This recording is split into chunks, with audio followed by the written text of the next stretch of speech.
Geografik til tilning yallig'lanishi, til epiteliy qavatini ko'chishi desquamatatsiyadan keyin kuzatiladi.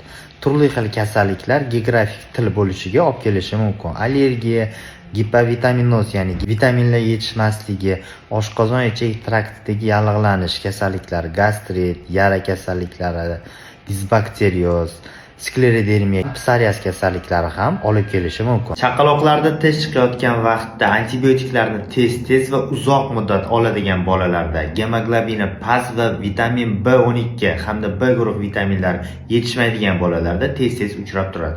Har 100 ta chaqaloqdan 3 tasida uchraydi, ya'ni dunyo bo'yicha uchrash ko'rsatkichi 3%. Bu surunkali kasallik bo'lib, ovqatlanish vaqtida noqulayliklarni keltirib chiqaradi. Ovqatlanish vaqtida og'riq, ta'm sezgini o'zgarishi va boshqalarni keltirib chiqaradi. Tildagi rasmlar ertalab tilning orqa tomonida bo'lsa, kechki payt tilning o'rta va ikkita yon tomonida bo'lishi mumkin. Bu holat geografik tilga xos xususiyat. Geografik til alohida kasallik bo'lib hisoblanmaydi. U boshqa kasalliklarning belgisi sifatida namoyon bo'ladi. Davolashda ham birinchi asosiy kasallik davolanadi, keyin geografik tilga qaratiladi davolash chora-tadbirlari. Kasallikka tashxis qo'yayotganda to'liq tekshiruvlardan o'tish shart. Qonning umumiy tahlili, qon biokimiyasi, qon tarkibida ferritin va vitamin B guruh vitaminlarini tekshirish shart.